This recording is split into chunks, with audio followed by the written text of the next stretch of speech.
How did that happen? No, okay. Yes, it was an open bar. Yes. So what? Your neighbour's 80th birthday you went to. It was an 80th. Yes, it was a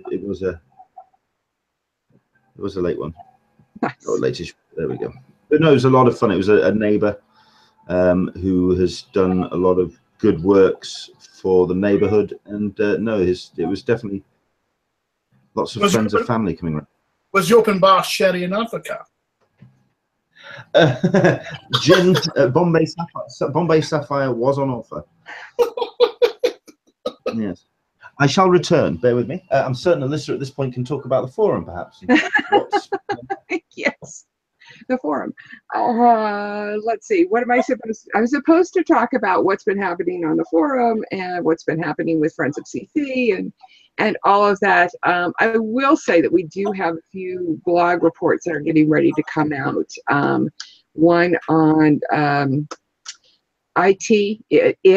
one on Death Note, and one on something else, which I'm really looking forward to. And of course, I'm just totally blanking at the moment because that's what I do. It's a major question about whether or not I'm going to be able to put sentences together or not. And today, let's see, I am obviously not able to put things together. The tick, that's what I'm looking forward to really this week.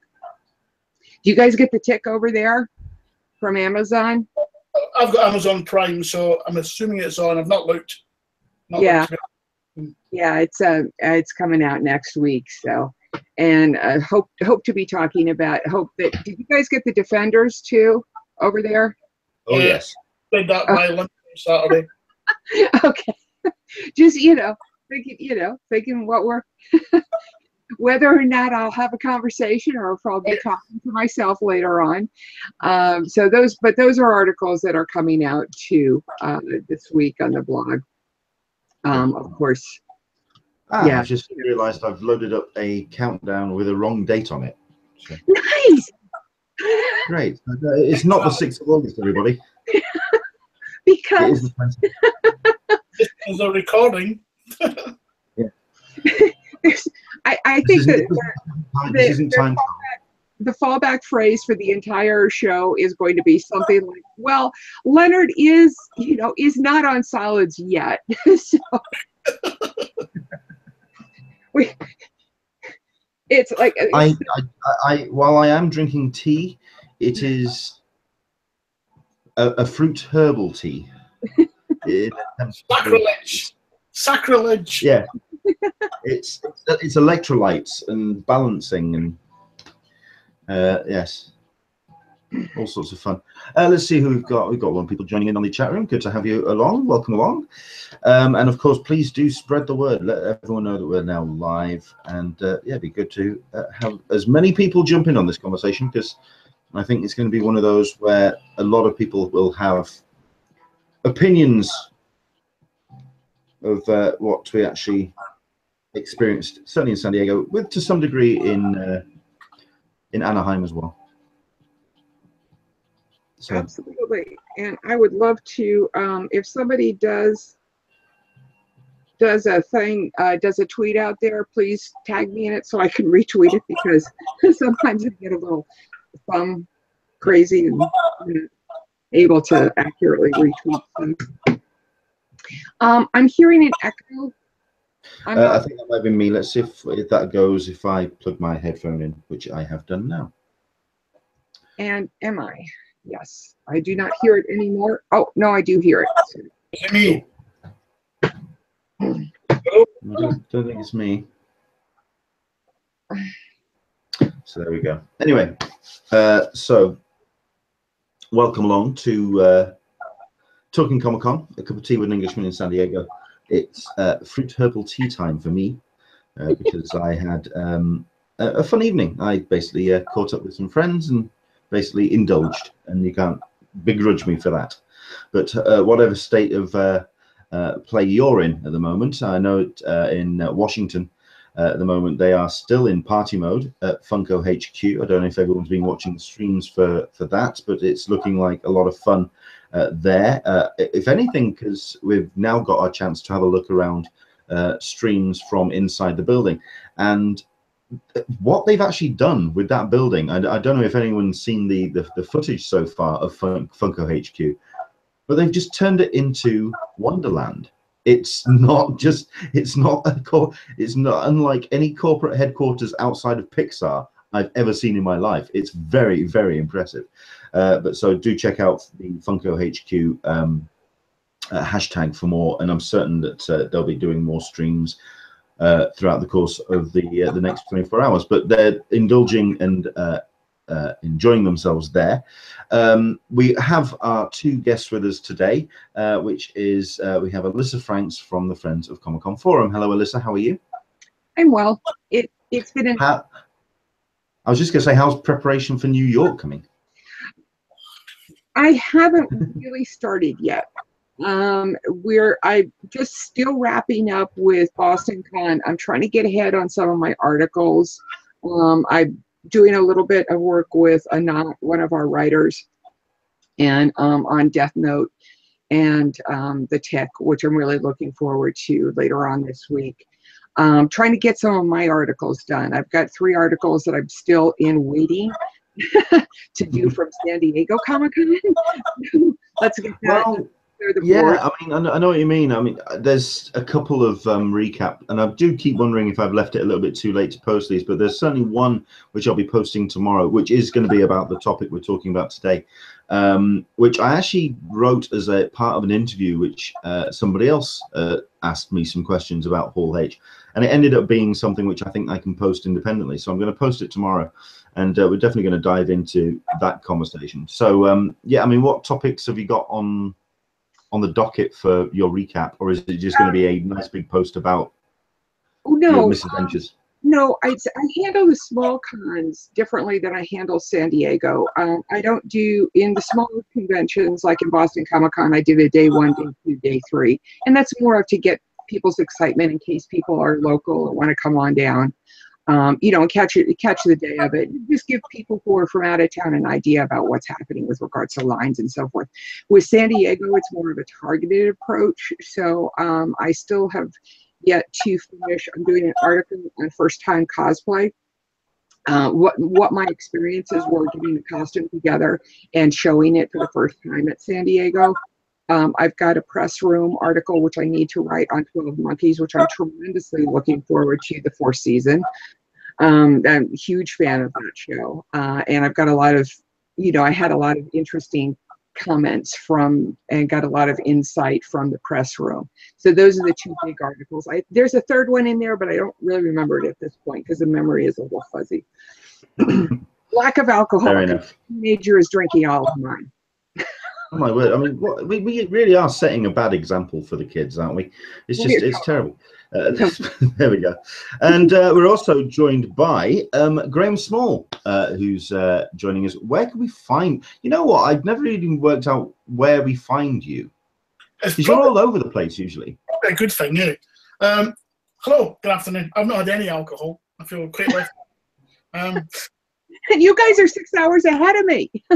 Yeah, I'm sitting here drinking tea, as you're supposed to on this hangout. I'm kind of scattered about on Twitter, and I've got a YouTube channel that I've recently uploaded all my GoPro holiday videos from. There's a couple of Q ones in there and some stuff about LA, but I'm not that heavy on social media. I'm more a stalker. Fair enough. Okay, well, I know that you did post a fair amount, certainly of San Diego and certainly of D23 as well, which you and I attended together.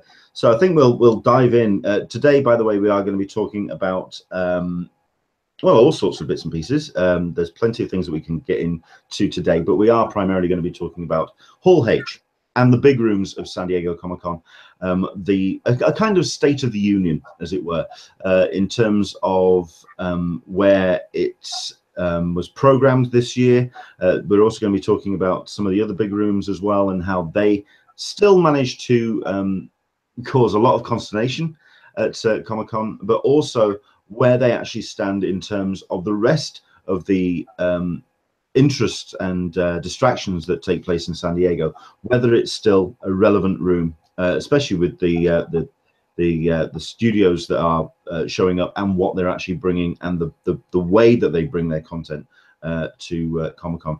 So do jump in on the Q&A if there's any stories you have of your time at San Diego, any of your lining up camp stories perhaps, or anything that you want to share, and we'll fold them into the conversation. So, I mean, you and I did D23, and obviously we kind of, as we were leading up to D23, we were kind of considering it like a normal convention. We were kind of talking about them as like it was two conventions back to back. And as I have talked about in the past, D23 wasn't a convention. It was a love letter back from Disney. What was your take on lining up at San Diego in comparison to D23?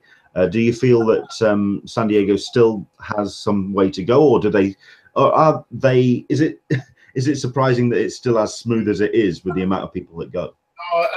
You can see the clear difference. And I mean, I've only done 2 Comic-Cons, and I've done 1 D23, and lining up for Hall D23 for the Saturday morning, which 8,500 user room, was very smooth, although it was hellish because of the change overnight and the conditions we had to sleep out in. The actual queue management, getting in there, the way it was organized was levels above San Diego.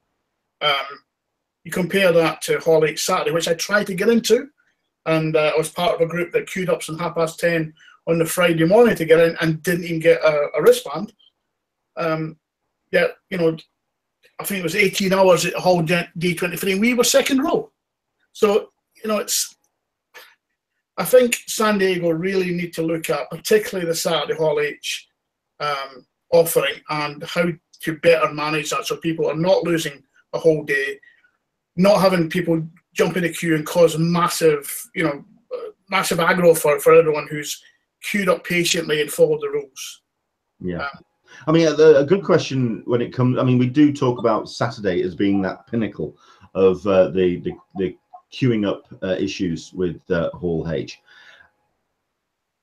I put the question to Alyssa first. We could even suggest that they break up programming. They could do something with turning off the focus when it comes to D23. Obviously, that is to some degree out of Comic-Con's hands, because obviously you're going to have companies that are going to request the Saturday slot.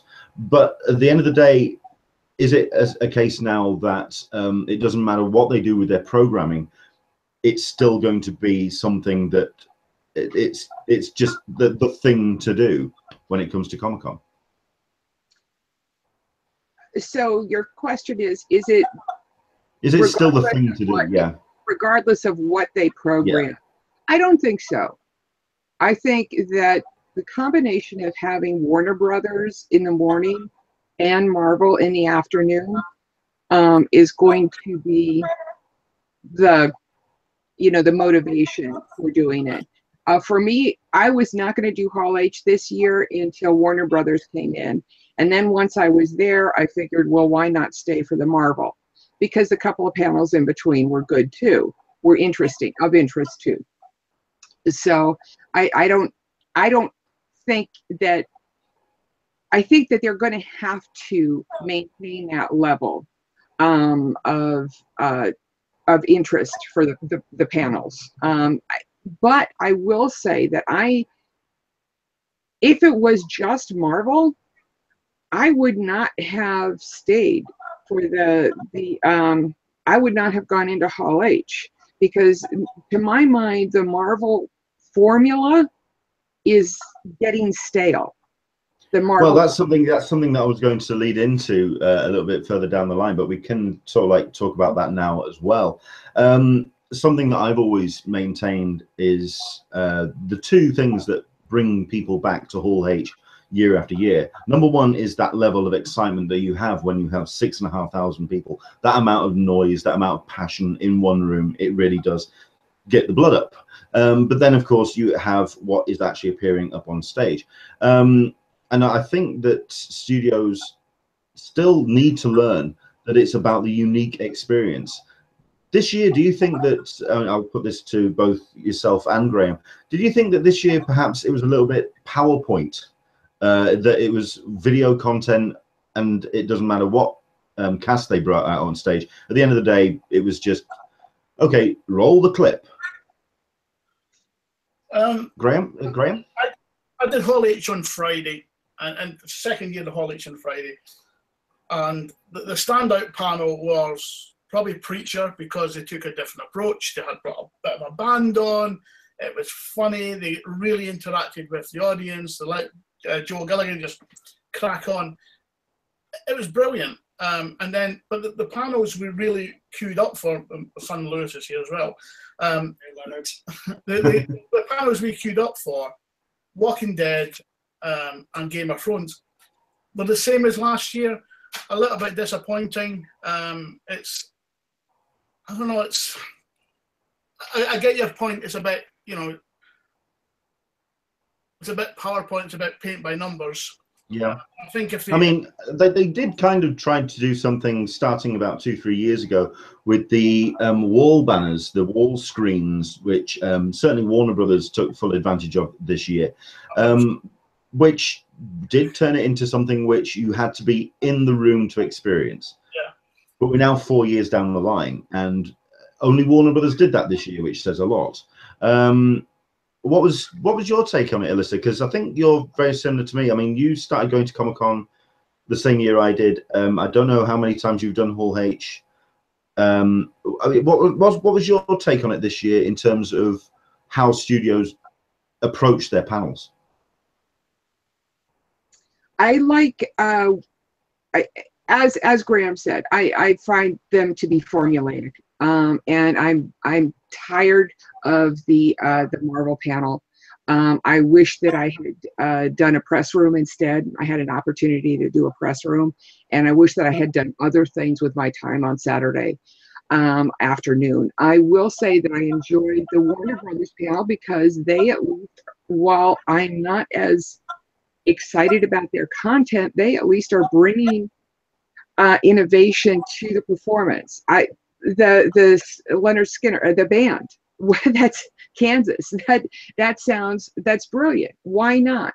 You know, why can't you bring some traditional excitement? You know, some different stage performances. Bring a production person into these panels and schedule it. Don't just have fine. Don't just have one higher up in Marvel introducing all of these cast members, having them walk on stage and wave, and then walk off stage. What I liked about the Warner Brothers panel is at least we got a little bit of information, a little bit of theatrical. Yeah, and talk, and so I got to hear from the director, and a little bit, and maybe have an in-depth panel with the directors, not in Hall H, but in a different room with with 1 or 2 stars. Bring a cohesive presentation for a show like Blade Runner 49, for example. Yeah. I mean, I'm reminded of the Alien. Sorry, not it wasn't Alien. It was the previous Alien film, where they actually had a live satellite link with Ridley Scott in Iceland, which was it was something unique. It was something individual that you could only experience in that room. At which point you then start asking what the studios want to get out of Comic-Con. Is it for the 6,500 people in the room who will then spread the word evangelically, or is it a case of getting the headlines which they can then bounce off? I think spreading the trailers. Yeah, I don't think they're doing it for the people in the room. They're doing it. Look what we showed at Comic-Con. It's a buzz, isn't it? You look all the papers and the news afterwards. This is what's shown at Comic-Con. It's no longer about people in the room. It's the headline, and you've got to be in Hall H. But it doesn't all have to be on Saturday, does it? Thursday and Sunday, if you spin it off, because Thursday was a walk-in, Sunday was a walk-in. You know, don't just take the approach that we've got to be in there on Saturday. And yeah, I mean, yeah, we've got a couple of people who are commenting. Dan Berry, Hull H is overrated. Ifran LaGuardia, I think Comic-Con needs to have an online system to get into Hull H, just like the badges just choose people randomly. We'll come back to solutions and comments like that in a bit. Friday Hull H is not immune. Last 2 years were weaker for Friday, and I heard those lines were not as bad as prior. That's Michael Leventhal. So Saturday, I don't think is immune.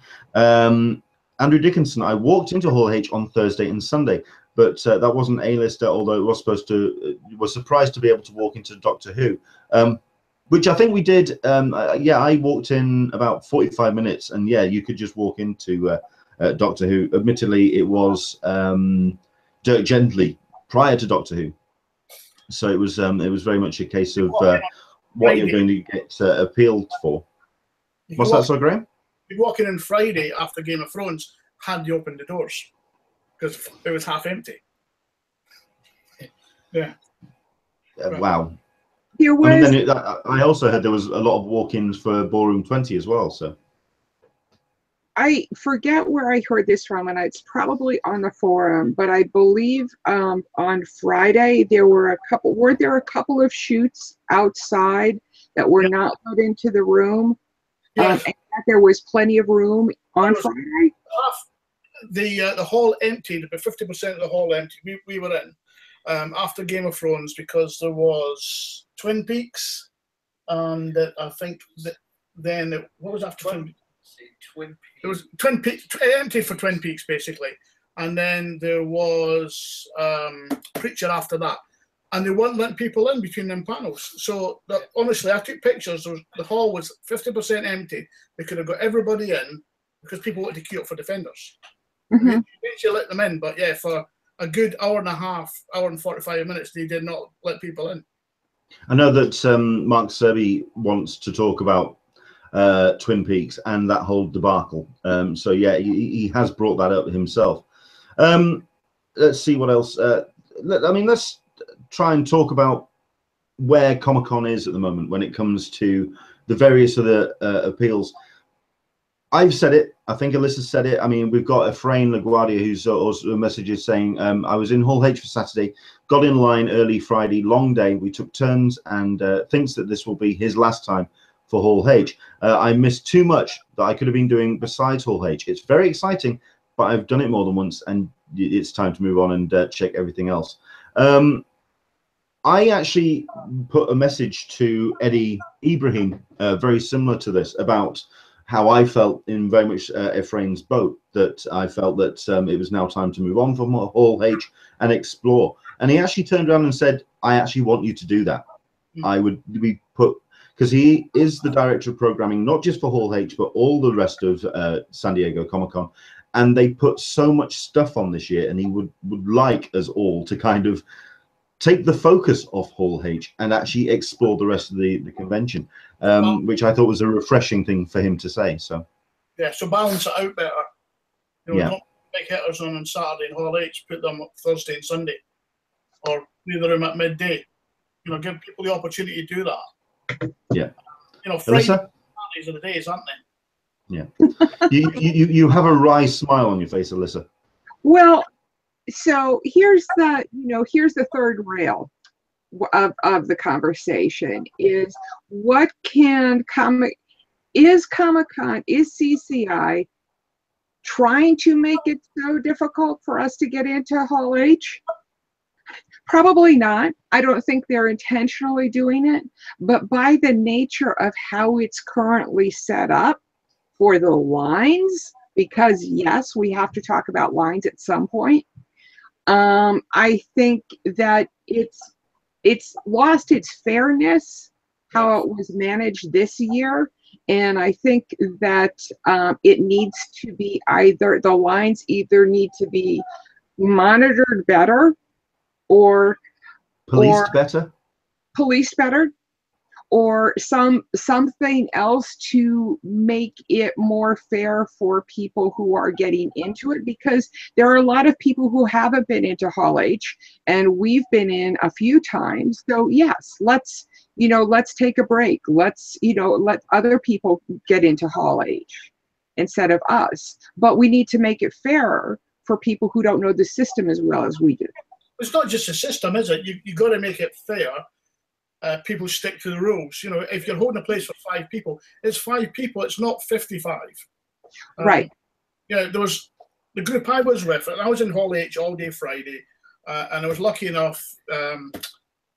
Nico and Cassandra queued up from 10:30 on Friday morning. They kept a space for themselves and Lewis. We went and joined them at 7 o'clock. And we thought, absolutely, we'll get in. By the time they started giving out wristbands, the queue had massively, massively grown. And you just knew we weren't getting them. So it was like 10 o'clock at night, they'd been there for 12 hours, and they never even got a wristband because people were not following the rules. Or at least they were following the rules, but they were abusing possibly the system or gaming the system. Mm-hmm. I think gaming the system is a better way of saying it. Yeah. There's a couple of points that I wanted in the Q&A that I wanted to bring out. One was from Aaron, that he was saying, Aaron Nablus, SDCC Fit, that he wanted that he felt as though he needed to spend the entire time in line. You don't. I spent in my line group, and we're very, the person who runs it is very strict with us, and we appreciate that. Let me back up, and I'll just give an overview of how we run our line. We have, before we even get to the convention, we have a spreadsheet worked out. We know who's going to be taking which gift. We always have the 1-to-5 ratio in line. We even this year, and I wholeheartedly fully endorse this plan to other line groups, and wish other line groups and even CCI would adopt this plan, that we hand out wristbands to the members of our line group. So at the beginning, say 5 people are in line, they're holding a space for 30 people, and they get 30 wristbands issued by CCI for their group. This is where I'm going to quickly jump in. I'm of the opinion that the 30 people should actually be in the line at the beginning when those wristbands are handed out. I wouldn't mind that. I wouldn't mind. Because at least then there's a determined space. There's a definite group of people. Right. Or with those 5 people, you hand those 5 people those 30 wristbands, and you only get your wristband by the group monitor, whomever that happens to be for whatever shift, when you complete your shift. And that's how it was with our group. So, and just to go back to Aaron's point, and we'll come back to all of this, but to go back to Aaron's point, you don't have to spend I don't want to spend the whole time in line, and I don't want to require those 30 people to spend the entire time in line. I don't think that's fair. We could go back to the old method, though, if people want, and then people would start queuing up probably on Friday for a Saturday show, like they used to. Or Thursday. Maybe, I don't know. Do you really think that a lot of people, I think you get a lot more people competing for Hall H because you can do the line groups than you would if you required that person to be in line the entire time. Yeah. Do you actually think that CCI will use wristbands again after, It's a very, very good question. I personally don't think they will. No. I personally think they will adopt some RFID technology. I was quite encouraged by the Talkback panel where he was talking about the fact that he likes his toys. He likes technology. He likes adopting new technology into it, and that he would like to use the RFID, at which point he then has other people at CCI and in the committee turning around and saying, well, that could fail and that could fail. Let's just keep it, KISS, as it were. So he does, and he understands he has to dial it back. But I personally don't feel that they'll be using wristbands, purely because of the issue that we had on the Saturday with surreptitious wristbands being introduced into the mix. 450 ballpark of people that were shut out from Hall H because of fake wristbands.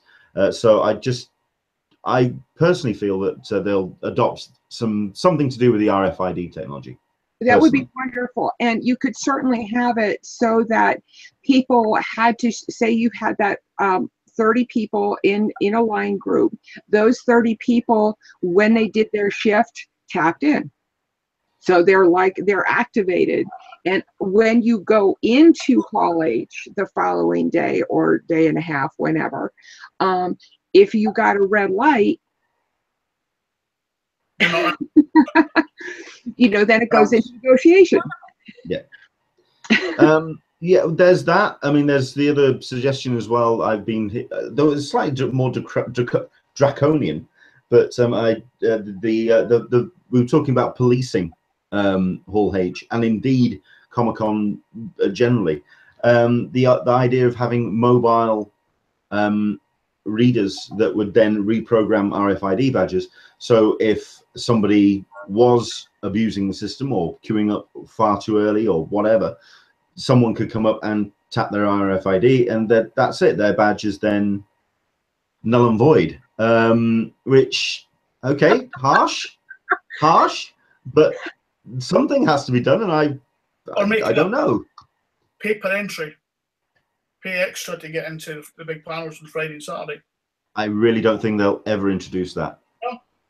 I really don't think they'll introduce any kind of fast pass system at all, purely because it's old school Californian liberal arts rules. It's keeping it fair for everybody. So I don't think they'll ever introduce a fast pass system.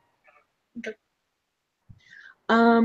Karen Session asks whether or not people who were shut out for Saturday, were shut out for the first panel only or for the whole day. I thought they were shut out for the whole day, effectively because nobody left. Correct. After one, it was the reason why they. It's why Eddie kept coming out in between the panels saying, "Okay, if you do spot any spare seats, please move forward so we can actually find some spare seats for people outside to come in." They were trying to get people into the room, but at the end of the day, nobody was leaving. Everyone would count. Yeah, but to go back to your point earlier about draconian with the mobile scanners, I think you have to have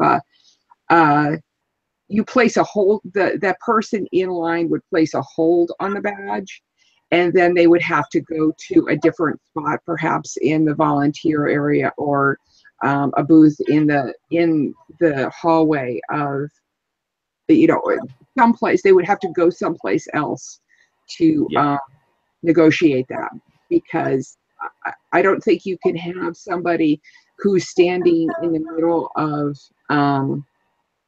the promenade back behind the convention center who doesn't have the authority determining who can and can't use their, just effectively kicking people out. I don't think that's fair.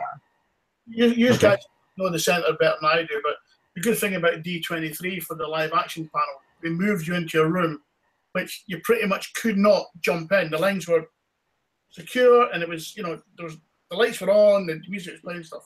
But is there nothing like that in San Diego that you could take the queue and move it inside? There's no space. There's nowhere for them to do it. No car. They try to do that in terms of the tents. That's effectively their holding pen. But it's the loading people into the holding pen first, which I think is proving to be the big hassle as well. And that was one of the questions that I asked Gil from the convention center about the expansion, because in theory, if it does all manage to find funding, that the expansion would enable the rooftop, where David Glanzer mentioned a few years ago about putting the possibility of lines. And I was wondering, can you cordon off that space and make it more secure for lines? Yeah. So but that's a long-term solution. That's not next year. This is where we now have to stop. Yeah, let's talk about 2018 then.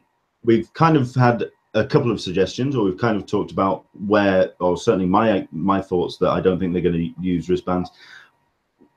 I mean, it's a very awkward question to ask. I mean, because we can't determine anything. We can't make any suggestions without knowing the whole story, which only CCI can really have. But do you have any suggestions as to what you feel they could do? We'll go to Graham first. I mean, obviously there was this issue of early lines, and to be honest, to some degree, Marvel played this beautifully in that they had that Infinity War footage come out the weekend before.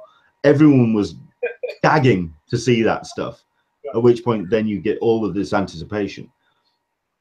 Is there any way that they could cap the line before anything? I mean, what's your thoughts? What's your suggestions? I think online lottery, something like that, where randomly get allocated. You've got to do something. You make the use of technology. Get away from people having to queue up for 2 days to get into a panel. It's not good for CCI either, because they're you've got empty rooms. You've got people losing revenue on the floor. Online lotteries, I think, is perhaps a way to go. There's too many problems with lotteries. People enter the lottery and then they're going to sell it, or they're going to enter the lottery and not show up, so the room's going to be half empty. There's too many. Link it to your badge, right? So you've got your badge, you link it to that, and you can sign up, and you've got 4 people. You've got to allocate that person, and they're not transferable. So here's the badge numbers, and then they come along. Yeah. I'm suggesting a slightly more radical idea, and it's a combination of the Running Man and Logan's Run. A dot on your hand which glows when you've been selected, and if you don't show up, then a small explosive embedded. Or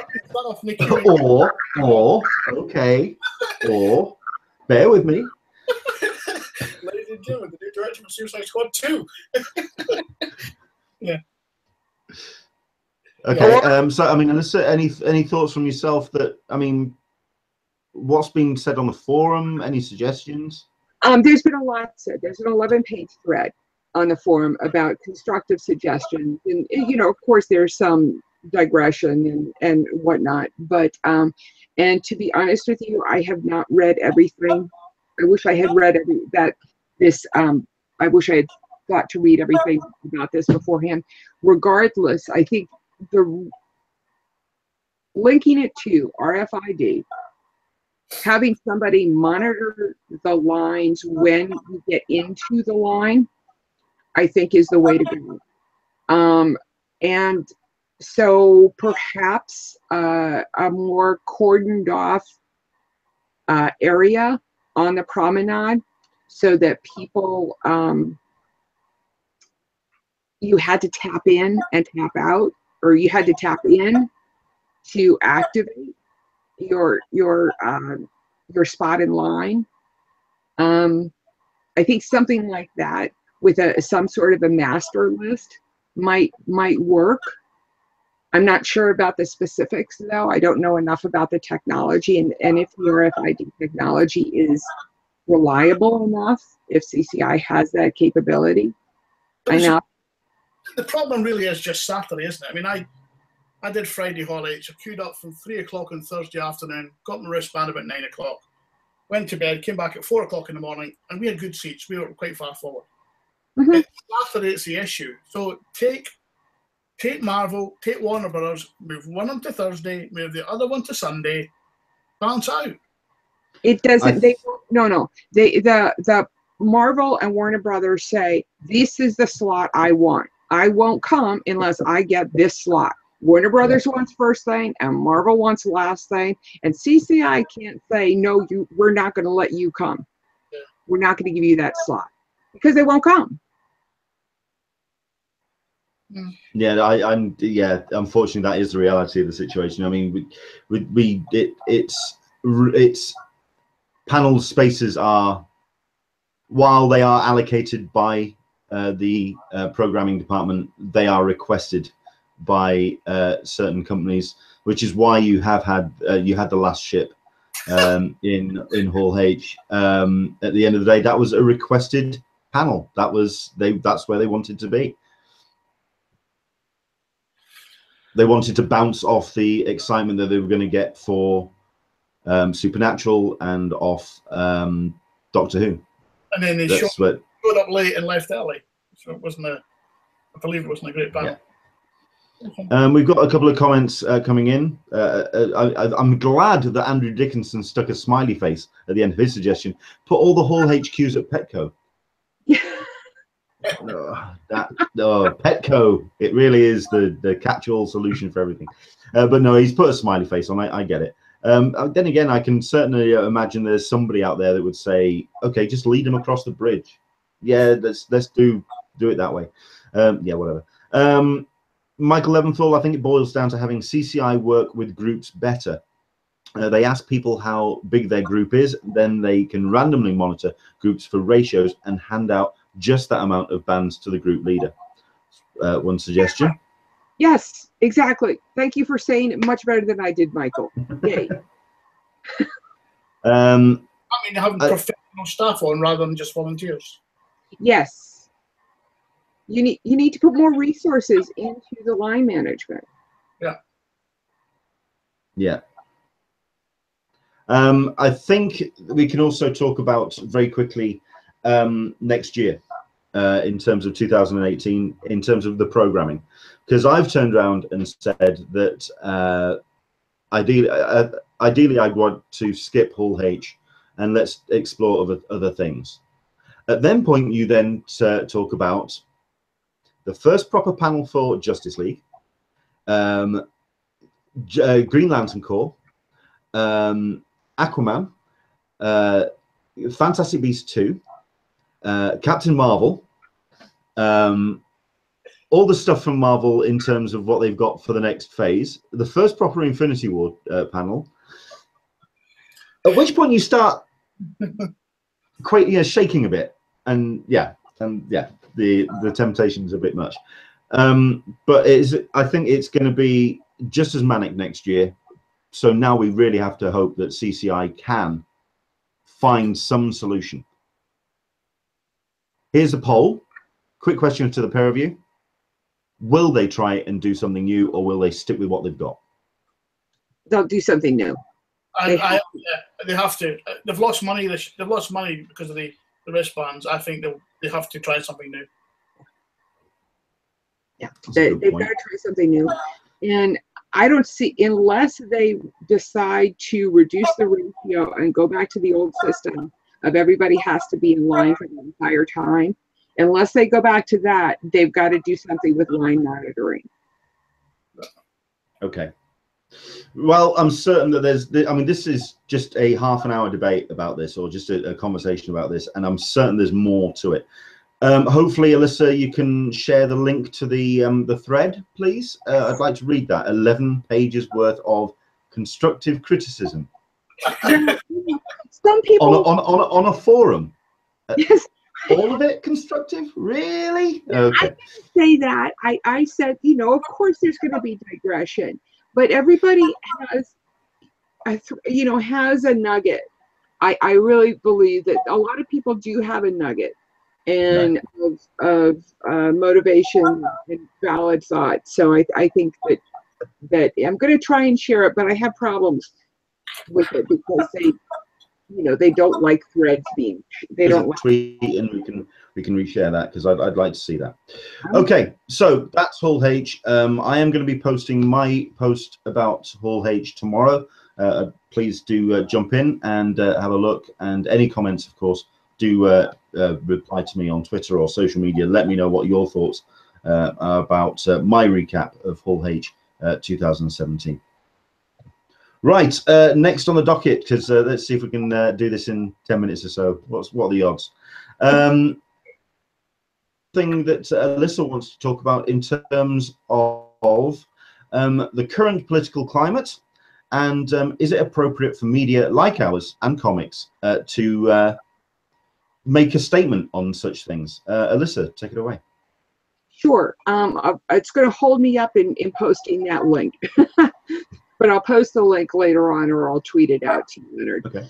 The point that I'm trying to make is that a lot of people are rightfully voicing opinions, political opinions, to the point where this morning, Comixology put out, and I'm trying to get to Comixology put out top 10 or top 5 paperbacks that trade comics that folks should read. And it was like, Comixology is getting into this and suggesting that people take a look at trade paperbacks, like the series by the Congressman John, I've forgotten his last name, but March, John Robinson, the civil rights icon, who's a congressman in the Southern Atlantic, in the North Atlantic states. They also suggested Kindred and Black History and Clement, I'm not sure about that one, Enough Space for Everybody, and Nat Turner. Is it appropriate for us as media people to talk about that? I personally, even though I have very strong feelings about it, have stayed away from posting anything about what's been happening on my Friends of CC Twitter feed.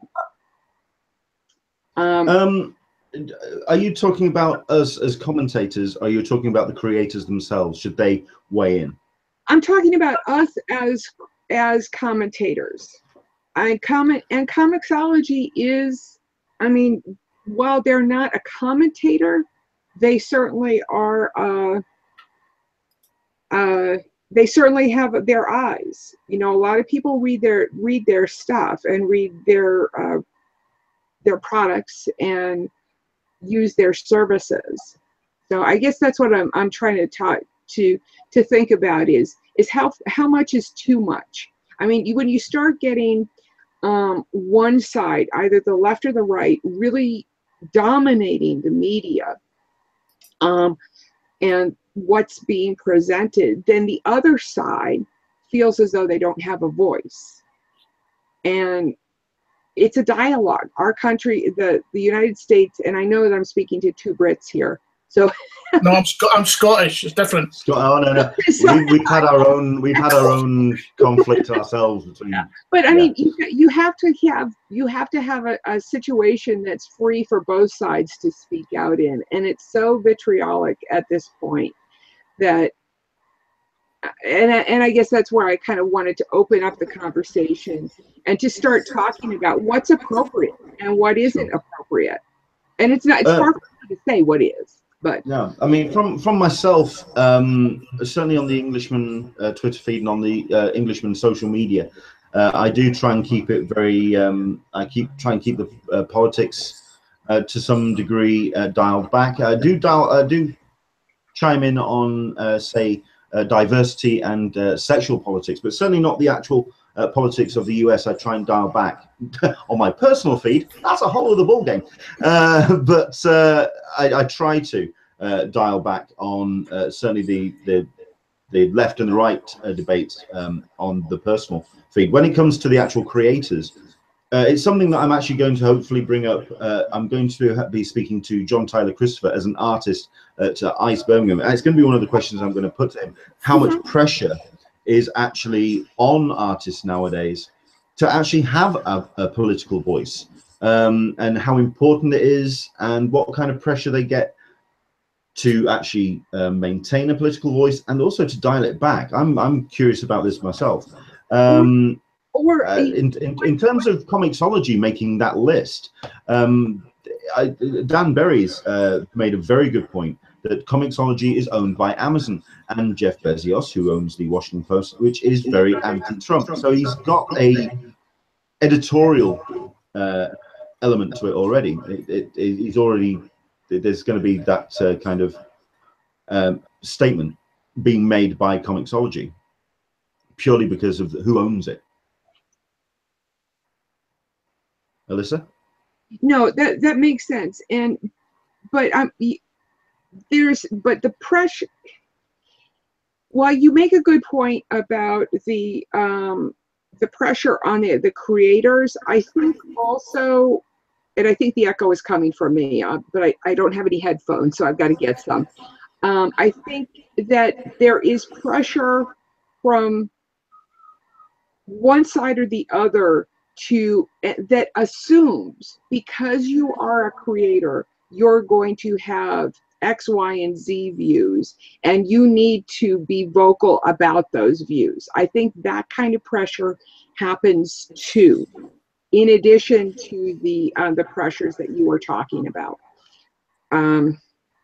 Does that make any sense? Am I making sense? No, that makes sense. I mean, I think we can also talk about some very specific examples, which are being brought up on the Q&A.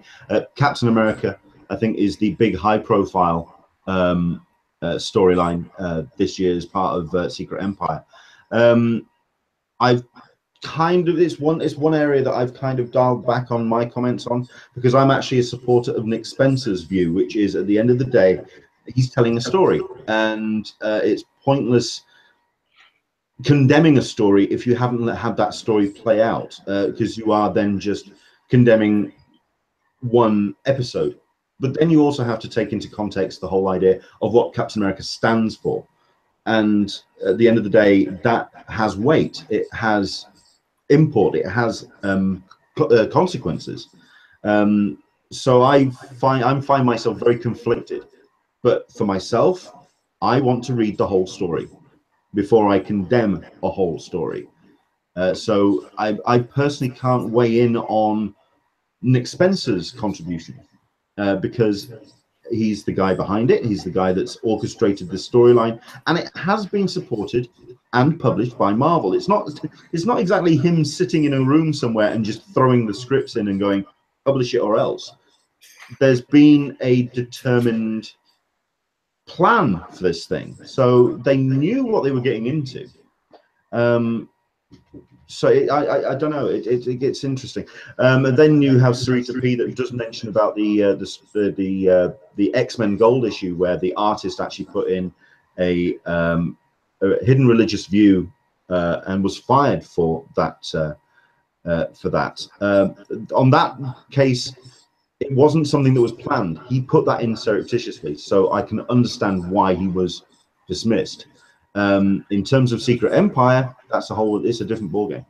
But that kind of goes to the point, is that it's okay to, it seems like in the media, because it is so left, that it's okay to voice opinions that are to the left, but it's not okay to voice opinions that are to the right. And I think that's in essence what I'm talking about. I mean, I'm about free speech. I'm about people being able to say what they need to say. My opinions are more towards the left, absolutely. You know, but even I'm feeling the need to justify my views, even because I'm speaking out for people who are more towards the right.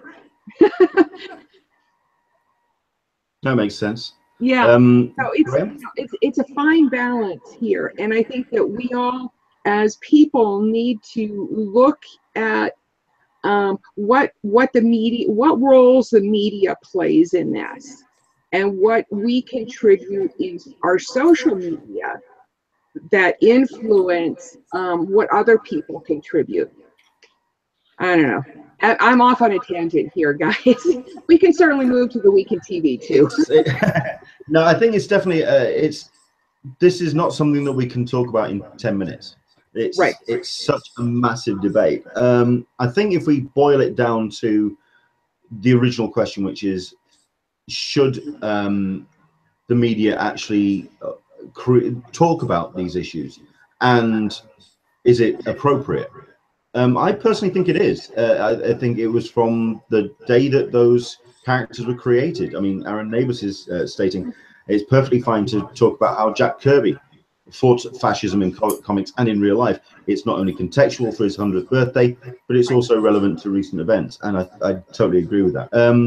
Graham, what's your thoughts on this? To be honest, I watch, I watch program stuff to be entertained. I watch the news to get my information on events in there. I'm not really. I'd rather just stay out of it, to be honest. I want to be entertained. I want to get the news. I have my own opinions, and I typically keep to myself. I don't think anyone should be pushing their own agenda. But we all have a right to be informed and entertained, don't we? Okay. No, that makes sense. I think the difficulty is that nowadays everyone is almost encouraged to have an agenda, on either side. So it's very much a case of then where does that agenda then become the story, or is it feeding the story, or is it where it's influencing, or is it just something that is just informing the story? I think that's where people are getting kind of riled up, because people, I mean, there are certain Twitter feeds out there that are really jumping on top of creators at the moment, mentioning no names, pointing the fingers, in that they are being very judgmental on creators that are pushing agenda rather than story. At which point you then, it's a whole other conversation. It turns into a totally different ballgame. So, okay, no, that's something that I think we can continue to talk about as the months go on. I'm certainly curious to return to this topic once Secret Empire's finished. I think that would be an interesting topic to come back to. Okay, Week in TV. Oh, Alyssa's gone very quiet.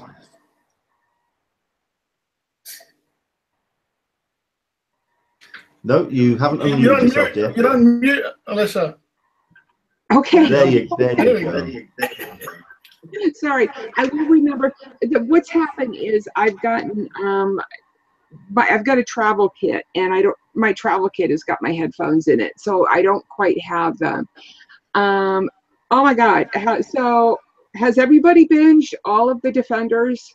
Am I the only one who's not? Like, I still am like behind on 4 episodes. I'm before on 5. Yeah. You'll die in the end. Well, yeah, I kind of worked that one out. No, I live with a couple of people that certainly one of them doesn't like episodic television, is constantly asking me, oh, so what's happening here? What's happening there? Why are they doing that? And I'm just going, oh God Almighty. So I'm going to watch them all on Monday and just get it out of the way then. But so no, I'm behind. That's why I banned my wife from. We sat and binged it Friday night and Saturday morning. We sent her out shopping. Black kitchen. Sorry. I got to admit, it would be hard clothes shopping with with or the Defenders. That would be an interesting choice. I personally had the choice of my son is catching up on Game of Thrones, so he's currently in season 5 because he's read the books and has been book snobby about Game of Thrones with me for so he's occupied. So, well, no, he was wanting to binge Game of Thrones, and I was like, kind of going, well, that would be okay, but I really needed to binge Defenders. So, it's definitely worth it. It's a really good series. Yeah, no, so I'm going to finish the end of it. I've seen a couple of people who've been kind of a little not as interested in it. Has anybody heard any kind of negative things about it? I'm looking at the Q&A too. Also those that talk about Iron Fist. It's mostly been about Iron Fist again. Yeah, it's positive, I think. I mean, I would put it on a par with Jessica Jones. Not as good as Daredevil season 1 because it was standout brilliant, but it's good. We really enjoyed it. There's good action. Iron Fist is still a bit annoying, yes. Jessica Jones is hilarious. She's the heart of the piece. It's well written. It looks fabulous. It just the one concern I always had with both Iron Fist with Jessica Jones to some degree as well. I felt that they over-programmed the episodes. That it could have the story could have been done in 2 episodes less than the actual run. This is an 8 episode run. Does it hold up over the 8 episodes? Yes. It doesn't feel that laggy. I think I read that Netflix forced them to do 13 episodes for the individual episodes, and that's why you've got quite a bit of filler. But the 8, it fits really nicely. I didn't think it was particularly laggy. I think it was good. Certainly when they got together. I thought the hand were a bit meh. You know, they don't look exactly like the ninjas in the comics. No, they're and Sigourney Weaver. Sorry, you're not as good as Kilgrave or Kingpin. Sorry, but now is that Sigourney Weaver or the character? I think she's kind of phoning it in. Wow. She just didn't have a lot to do. She didn't. She played it quite straight faced, quite.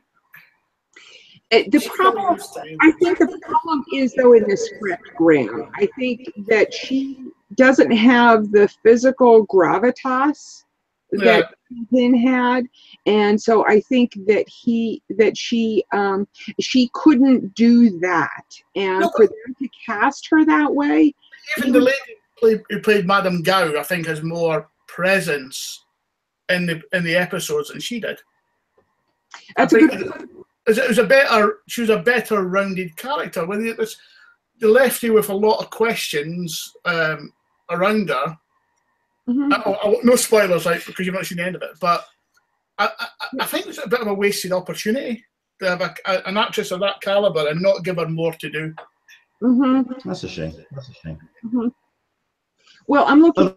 Other programs that are on the way. I mean, I know that everyone's talking about The Tick, which is premiering this week. Now, I've seen the first episode because it's been on Amazon Prime as a pilot for some time now. But we actually get the full. Do we get the full series this week, or is it going to be a weekly post? I believe it's a full series. I know that one of our writers, Anat, has seen episodes 2 and 3 and enjoyed it. What he and his review is going to come out, I think, later on today or tomorrow. But he really enjoyed the darkness of this rendition of The Tick, as opposed to the earlier the earlier show that was done a few years ago. So you kind of get that play of lightheartedness and harshness within the Tick universe. So I think I'm looking forward to seeing it, and I intend to watch it too. The other show I'm still absolutely stunned at how much Amazon threw at it at San Diego. The amount of promo for this, you couldn't turn around and not see something about The Tick. It was The Tick, for God's sake. Wow. It just, what on earth? Yeah, the thing that annoys me the most about The Tick is the fact that I was in Boston when that first started being written, and I did not think much of the idea and did not jump on board, and I'm kind of shooting myself for that now. Moving on. So that happens towards the end of the week. We also have got a show that I like, a live show.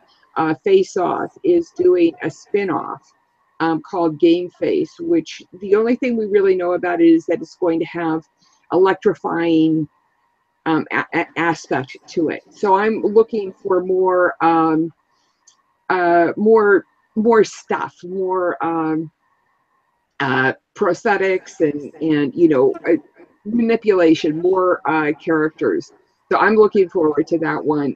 We also get tonight in the States Return of the Last Ship for, I think it's 4th and final season.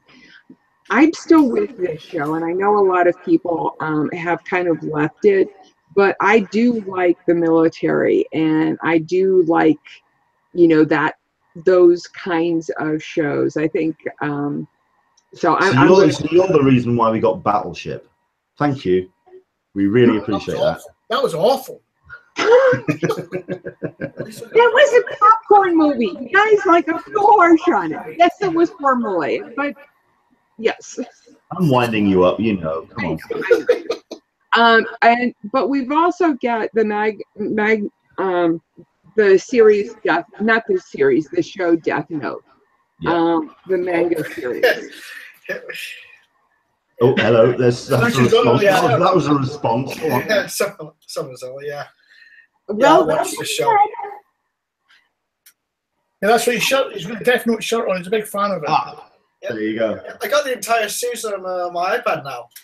Yeah, thank goodness iTunes. Cost me a fortune. Is it good? I enjoy it, yeah. Good. Cool. According, again, Anat was able to do a preview of the show. Some fans of the original manga series may be a little disappointed because it is translated into the Western culture. So that's just kind of but that said, I would kind of be interested if I wasn't so hesitant about horror. I would probably watch it because it looks like it's an interesting concept, and I enjoy the idea of writing somebody's name down and having, being able to be judge, jury, and executioner. There's a live version coming shortly, isn't it? Yeah. Yeah, on Netflix. Yeah, Netflix are doing a live version of it. That's the westernized version that she's referring to. Yeah. Okay. I mean, I'm personally. Well, I just want to get Defenders out of the way. Let me just get Defenders out of the way, and we'll go from there. Yeah. But an extended version of Game of Thrones tonight. So it's gonna, put me beyond the wall. It's really good. Not saying I've seen it, but it's really good. We're not going to go into how you saw that. No. Thank you. Moving on. Yeah, good point. Yeah. One other thing I wanted to mention is that here in the States, we've got the eclipse happening on Monday, and I am a huge eclipse buff. So science buff. And there's shows. PBS Nova is going to be doing a special on it. They've got this thing where there's going to have two science planes following along and getting 7 minutes full of data about the sun's corona and all of that sort of stuff. But the Science Channel is going to be having a special on it too. So all of that. One final thing is we say goodbye to The Mist, Wynonna Earp, Dark Matter, and Wrecked this week. How's Wrecked gone down in the US? I don't know. I love the offsite this year. That was really cool. I got that's the thing. All I know about it is the offsite. I saw like 15 minutes of it, and I couldn't deal with sitcoms. Single camera formulaic sitcoms. But maybe it got better. I don't know. Somebody speak up. No, that's fair enough. We've got Michael P. The Defenders was good, but the ending is disappointing. Angela Copley, The Last Ship was renewed for season 4 and 5 at one time. We're still into it. Aaron Neighbours joining Sarita P. Really looking forward to more Castlevania, which I've been hearing some really positive notes about that as well. Also, Angela Copley is talking about Halt and Catch Fire that started up again last night, which is I'm a big fan of the cast of that show, so no, I'm up for checking it out. But no, for me, I think it's Defenders and The Tick this week. Halt and Catch Fire. I'm a fan of Halt and Catch Fire too, and I'm behind in my episodes of it. For those people who haven't seen it, it's people focused on. It's more of a drama about people focused who deal with computers. So they're a little bit quirky. They're computer people, it's that type of thing. And it's how it all evolved. Not necessarily how it all evolved, but a reasonable way, fictionalized version of how it all evolved. So it's fun. I find it interesting. Cool. Excellent stuff. Right, I think we can pretty much wrap things up then and let you get off and prepare for your solar eclipse, which, by the way, as far as I'm aware, when it actually happens, if it remains dark forever, that's the apocalypse. Just to let you know. So all the signs are pointing towards it. you know, it's an option that's not off the table. Okay. I will say that I have seen some very funny memes recently that have gone along the lines of, if you don't like our current political climate, give us a sign, you know, make the sun go dark. Nice. Yes. So I kind of, I thought those were funny. Wow. Because okay. We're all human beings and we have to laugh at it. I think so too. I think as well. Excellent stuff. Right. There's some breaking news that is cropping up on the Q&A, which I'm certain that will get mentioned, but it's not exactly relevant to San Diego Comic-Con or con culture, so we'll move on from that. But yeah, do check social media. There is some breaking news, especially if you're a fan of your classic American comedy. Right. Do take care. Thank you very much indeed for joining us. Alyssa, where can people find you online? People can find me on the Twitter for @FriendsOfCCI and on my forum and blog at friendsofcc.com. Excellent There's stuff. an Instagram in there someplace, but I don't remember it. I'm going to have to share your social media stuff at some point. In just one big post and just say, look, there she is. There you go. There, find her. Excellent stuff. And yeah, you say you're more of a lurker, but you've got to be out there somewhere, Graham. Where can people find you? Typically on Facebook, on the UK attendees group, on there, occasionally on Twitter. And if anybody's going to London Super Comic-Con on Friday, look out for me. I'm going to be there. Excellent. Well, that's a nice segue into me. Hopefully next week we will be coming from London Super Comic-Con. This is held in the capital over the course of Friday, Saturday, and Sunday. I'm hoping that we'll try and grab a couple of special guests. If not, it'll be my review of the event. This is if I can actually make it, because it's all down to funds at this point. And this is where I also nicely segue into, if you could please follow and support us on Patreon, patreon.com/EnglishmanSDCC. Of course, you can find me and my bits and pieces on AnEnglishmanInSanDiego.com and all the social media at EnglishmanSDCC. Do take care. Enjoy the rest of your week. Americans, enjoy your lunar eclipse tomorrow. And of course, we'll hopefully see you all next week. From us to you, enjoy the rest of your weekend. Cheerio. Bye. Thanks for joining us. Bye. Good night.